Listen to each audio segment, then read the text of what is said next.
राम जी से पूछे,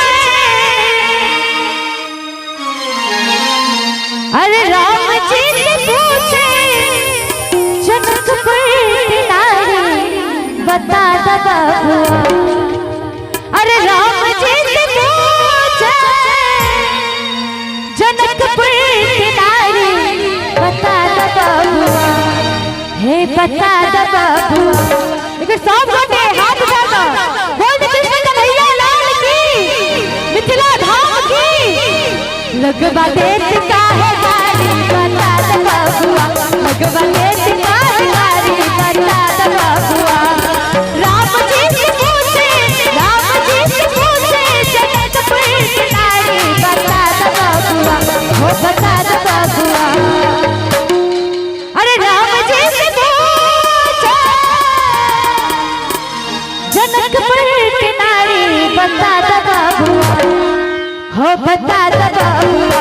लगवा देत काहे गारी बता द बबुआ, लगवा देत काहे गारी बता द बबुआ।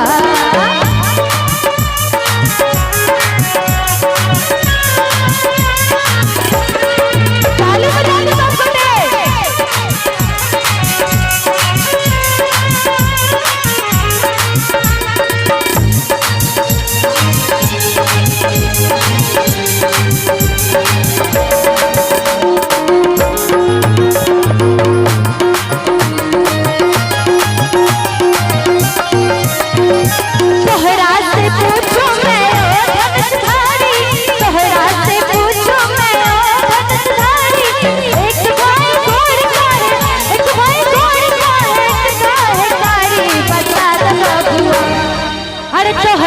पूछो मैं ओ धनुषधारी, अरे एक भाई गोड़ का है, एक का है कारी बता द बबुआ, हो बता द बबुआ।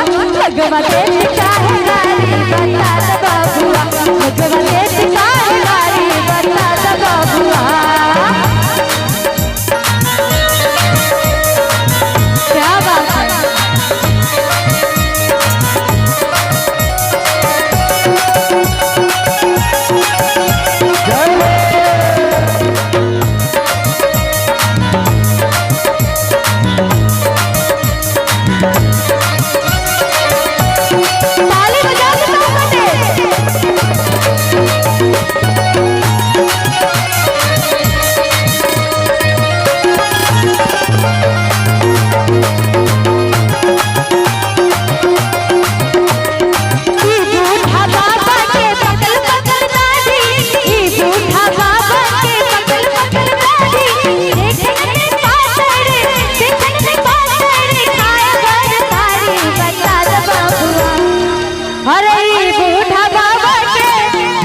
पकल पकल दाढ़ी, अरे देखने में पातर, अरे देखने में पातर, खाए भर थारी बता द बबुआ, हो बता द बबुआ। की बाबा नीक लागे छै? ताली नहीं बजेबे? हां एक ताली बजा दियो बाबा। अरे बूढ़ा बाबा के पकल पकल दाढ़ी, अरे देखने में पातर, अरे देखने में पातर, खाए भर थारी बता द बबुआ। लगवा देत काहे गारी बता द बबुआ, लगवा देत काहे गारी बता द बबुआ।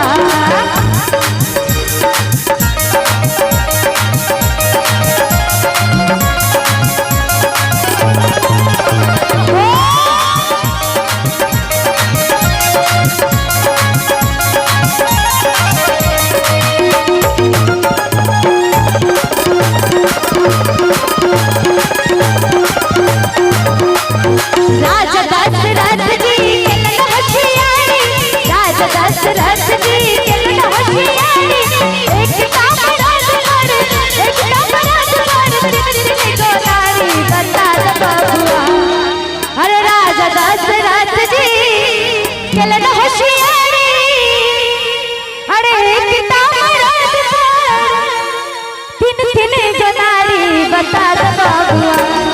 हो बता दो बबुआ। अहाँ सबके नहीं नीक लग रहल छै?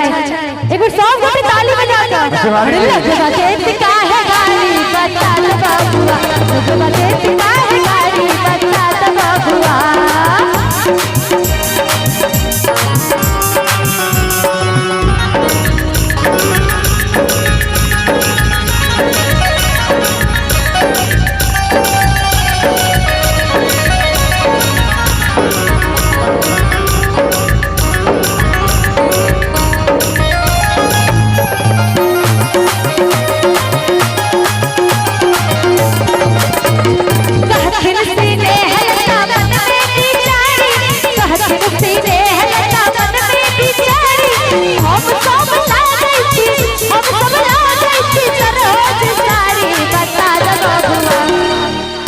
हथिन सीने है लता मन में बिचारी, अरे हम सब लागै छी सरहोज सारी बता दे बबुआ, हो बता दे बबुआ, लगवा देत काहे गाड़ी बता दे बबुआ, लगवा देत काहे गाड़ी बता दे बबुआ।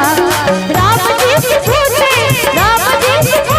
जनकपुर के नारी बता दे बबुआ, लगवा देत काहे गाड़ी बता दे बबुआ, लगवा देत काहे गाड़ी बता दे बबुआ, लगवा देत काहे गाड़ी बता दे बबुआ, लगवा देत काहे